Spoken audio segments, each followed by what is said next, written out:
Fala pessoal, beleza? Hoje a gente vai falar sobre qual é o melhor tratamento, o tratamento mais indicado em casos de dor no pescoço. Aquela dor lá, como pode ser um torcicolo, pode ser que dormiu de mau jeito, então aquela dor que fica chatinha ali no pescoço. Lembrando também que a gente tem um serviço de consulta online, então a gente tem aqui disponível no link abaixo esse serviço. Se você tiver interesse, é só entrar em contato através desse link. Agradecer também a todos que estão inscritos no canal, que cada dia está aumentando muito o número, né?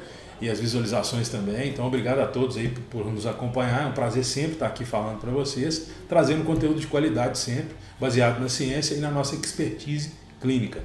E também, para deixar para a galera aí ficar sabendo, além dessa consulta online, existe a consultoria também, para a gente pode estar guiando o seu tratamento, tá? Então, a gente tem os dois serviços aí. Tá bem, pessoal? Vamos lá, então. A gente já tem um vídeo aqui no canal que é falando o que pode ser a dor no pescoço. Então hoje a gente vai abordar quais são os tipos de tratamento e quais são mais indicados para cada caso, né? Isso aí. Então assim, sempre quando a gente vai falar de tratamento, a primeira coisa que o paciente deve passar é por uma avaliação, por uma consulta. Porque o tratamento ele só vai ser programado e estratificado se for feita uma consulta. Não tem como eu intervir e mexer sem ter os dados de onde eu vou fazer aquilo, né? Perfeito. Então, primeira coisa, com certeza, é que se você está fazendo um tratamento que você não foi avaliado, não foi quantificado quanto de movimento que você tem, quanto de força, quanto de estabilidade, onde é a sua dor, quando que aparece a dor, o que alivia, Se não foi feito esses testes, não tem como tratar a pessoa sem passar por essa avaliação. Qualquer profissão precisa de avaliação. E a fisioterapia, a avaliação é primordial, né, não, até mesmo para ter referência, né, Vitor? Isso. Como que você vai mudar algum número se você não colheu nenhum?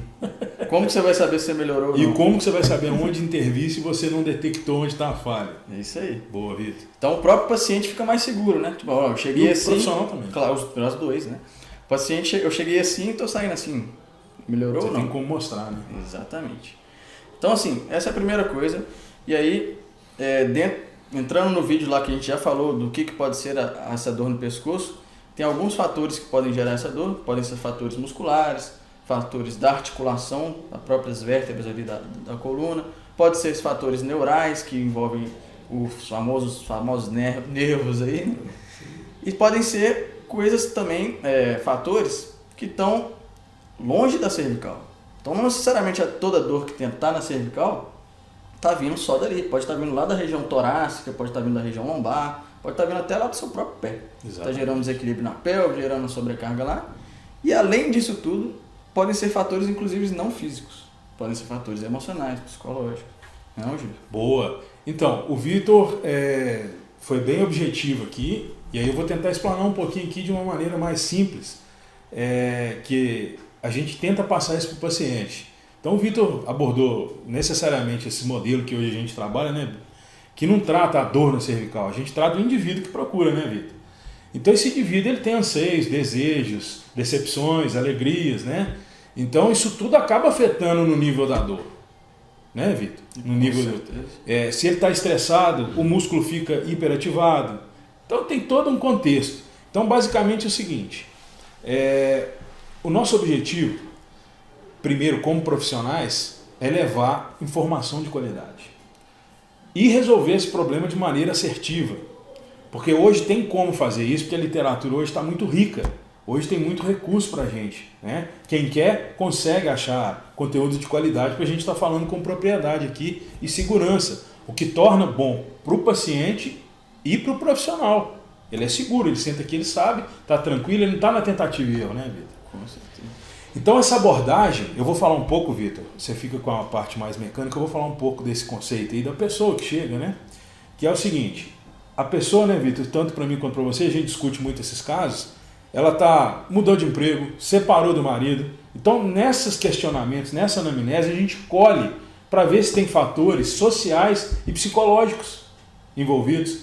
Então, que muitas vezes você fala com a pessoa que procura encaminha, né, para um profissional, bate um papo lá com ele. Muitas vezes ela vai lá, bate um papo, acha a solução e a dor some.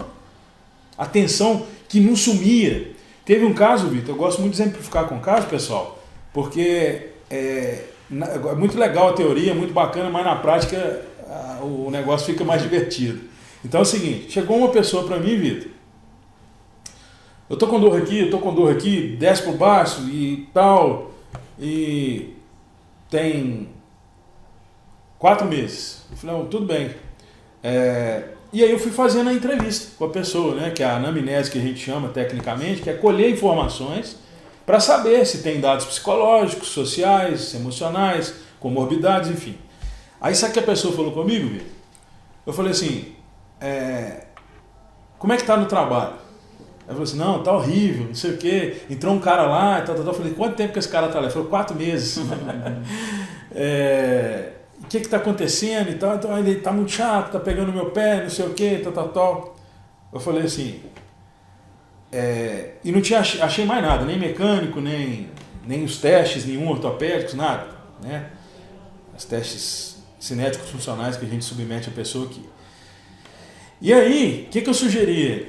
Nessa empresa dele tem essa parte do psicólogo, aquele acompanhamento do RH, sabe? Vai bater um papo, para ele tentar ajustar isso com esse novo chefe. Porque o outro ele já estava acostumado e tal. A dor sumiu. Resolveu. Provavelmente mudou de função, né? Isso. Ele conseguiu alinhar com o chefe, né? Enfim. Mas a pessoa melhorou, simplesmente. Então, é muito importante, né, Vitor? A pessoa também saber autoavaliar. Porque se ela não tem noção do que está acontecendo na vida dela, ela não vai conseguir associar essa dor. Então é muito importante isso. Porque ninguém nasce com dor, né? Exatamente. Então se ela conseguir associar, opa, isso aqui começou com isso aqui. Opa. Já é um caminho muito grande. Se ela não conseguir achar as soluções com essa associação, ela passar essa informação para o profissional que está atendendo ela, vai fazer toda a diferença, né? Que foi isso que aconteceu. Exatamente. E aí, para ficar claro, eu falo o seguinte, ninguém entende mais do seu corpo que você.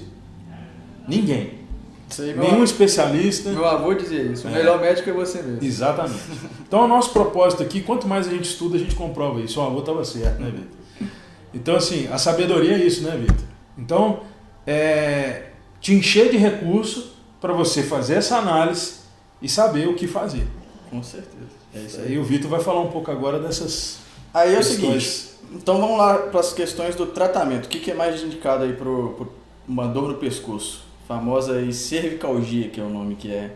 A gente já até explicou também esses termos assim. Algia é dor, cervical, pescoço. Exatamente. Então, cervicalgia nada mais é do que dor no pescoço. Então a primeira coisa, inclusive nessa anamnese que o Júlio estava explicando aqui, é que tem que ser excluída algumas bandeiras vermelhas, que a gente chama. Então são situações e patologias que precisam de mais atenção, precisa até de um trabalho multi e interdisciplinar. Você vai precisar de vários profissionais te atendendo aí, quando apresentar esses casos de bandeira vermelha. Então a primeira coisa que a gente tem que fazer é excluir isso. Que são patologias graves. Só para saber, mais graves, precisa um pouco mais de atenção. Isso. E aí geralmente essas patologias graves estão associadas com fratura, com tumores, com infecções. Então essas são as principais contraindicações aí, principalmente para tratamento fisioterapêutico, exercício e tudo. Então a primeira coisa que você tem que excluir isso, né? E aí é fácil de identificar, principalmente que a fratura, que é mais comum, né? Através do próprio conhecimento do corpo, dessa associação de fatores que a gente estava explicando, né? Então se essa dor que você tem no pescoço começou após uma queda, após um acidente, após um movimento brusco em qualquer direção, golpe de luta, golpe. Então a primeira coisa que tem que ser excluída é a fratura, porque qualquer trauma tem a possibilidade de ter alguma fratura. E isso aí é um tipo de tratamento que vai ser avaliado com a equipe médica e com a equipe fisioterapeuta. Você vai precisar de fazer alguma intervenção cirúrgica, você vai precisar de fazer uma imobilização. Então isso aí é o primeiro passo que você tem que saber. Se essa dor começou, que é um movimento muito comum de chicote, né? De um acidente de carro, que a pessoa faz isso aqui abruptamente. Isso, o cinto está prendendo aqui, né? A pessoa vai com o pescoço. Isso é um movimento abrupto. Isso aí. Então a primeira coisa é excluir essas coisas, e isso aí já é uma dica muito boa para excluir a fratura, que aí você vai ter que ficar mais atento, procurar principalmente um profissional para te atender. Boa. Seguindo aí na parte de tratamento, igual a gente explicou, a dor cervical tem alguns fatores musculares, articulares, neurais, principalmente esses. Também tem facial, que a fáscia é um tecido que recobre o músculo ali, como se fosse um envelope do músculo, tá? Então, identificando esses fatores, a atuação vai ser baseada nesses fatores. Então, se for uma parte mais muscular, então o músculo está tenso, entrou em espasmo, vão ser indicadas técnicas de liberação, de terapia manual, que a gente chama, né? Que aí você vai fazer uma técnica com um profissional. O profissional vai te atender para fazer isso. Pode ser feita uma liberação miofascial para tirar essa tensão do músculo, pode ser feito um alongamento se precisar ganhar flexibilidade, pode ser feita uma técnica de manipulação, que é a famosa quiropraxia.